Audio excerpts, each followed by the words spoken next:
they all lament this issue. Is this a leadership-driven problem? Is it that the leadership, because they're being held to an electoral and political standard, they cannot even allow bipartisanship to happen?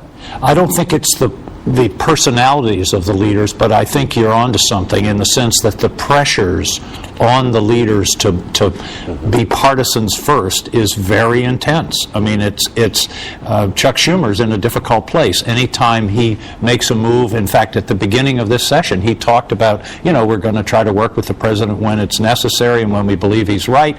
Huge reaction from the Democratic base. You've got to resist, you can't compromise. And so, as Senator Collins said, there are these outside groups that are constantly putting pressure on you to be purer than the driven snow. By the way, the state of Maine was brought up by the Vice President today. You probably, I'm sure your ears perked up, and as I thanked the Vice President for the great segue on health care. But we were talking about this issue of the pre-existing conditions. I want to get into the details. You have your own bill in the Senate that may be the vehicle here for repealing or repairing, whatever you want to call the health care bill. But is he right in his description of these main risk pools, that they somehow do protect those with pre-existing conditions and keep costs down? Maine, for 2 years, had what was known as an invisible high-risk pool. And people with pre-existing conditions did not even realize that they were part of it. It was financed by an assessment on all the health care policies that were sold in the state. Which is an important part of how it worked. It is. But what was important is that after an individual's expenses reached a certain amount, the high-risk pool picked that up. And it did work well for 2 years. It had a $5 million surplus when it ended, but the Affordable Care Act ended it. Would you be able to support something like that?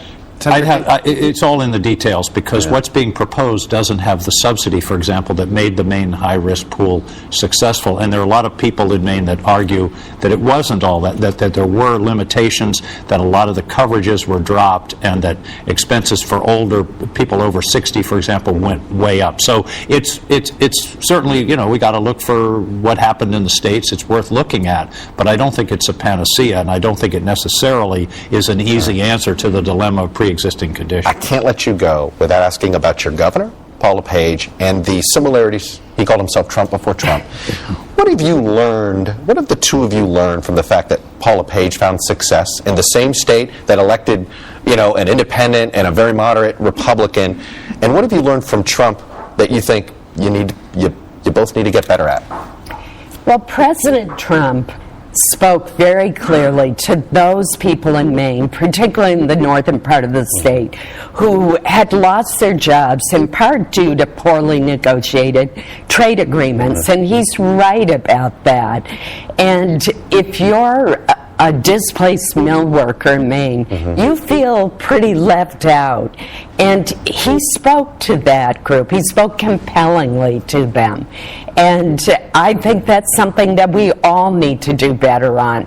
Trade agreements often result in lower prices for consumers overall, but if you're without a paycheck, you don't really care about that. Senator King, what have you learned from the success of a LePage and a Trump? I think what you learn is to listen.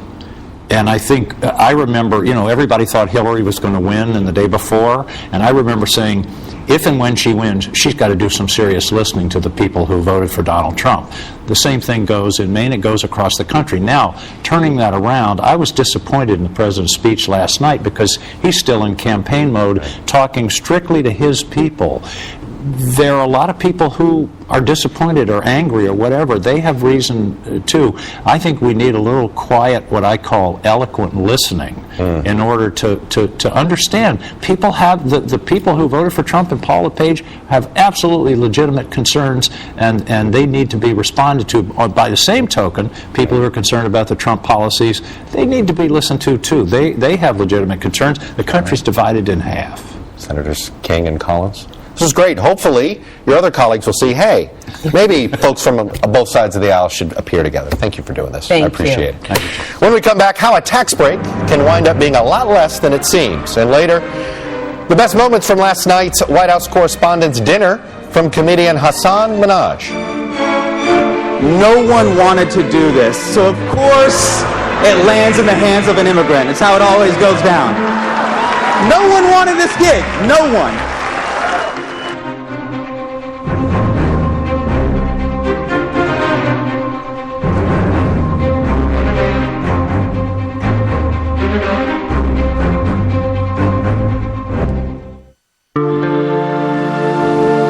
Depression is a tangle of multiple symptoms. That's why there's Trintellix, a prescription medication for depression. Trintellix may help you take a step forward in improving your depression.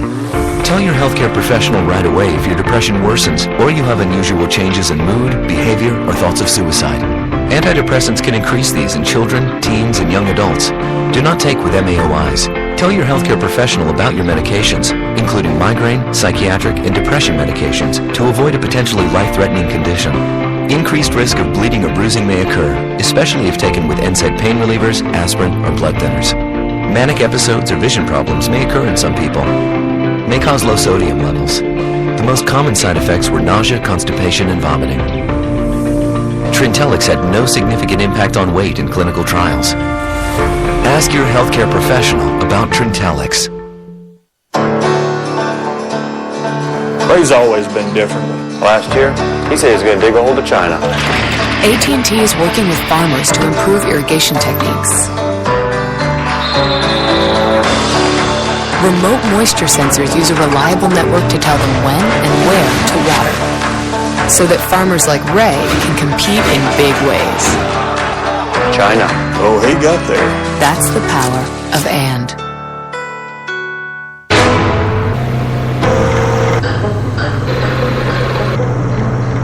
Where's Jack? He's on holiday. What do you need? I need the temperature for pipe 5. Ask the new guy. The new guy? Jack trained him. Jack's guidance would be to maintain the temperature at negative 160 degrees Celsius. That doesn't sound like Jack. Actually, Jack would say, "Hey mate, just cool it to minus 160 and we're set. Good on you." Oh yeah, that's Jack. Great News is the hit that has America cheering. It's the mother of all workplace comedies, featuring a mother. You're all I have in this world, well, except your father, but he's boring. Tina Fey has one of television's best sitcoms. The last time you were in an office, it was okay to slap a secretary on the butt, which I need you to stop doing, by the way.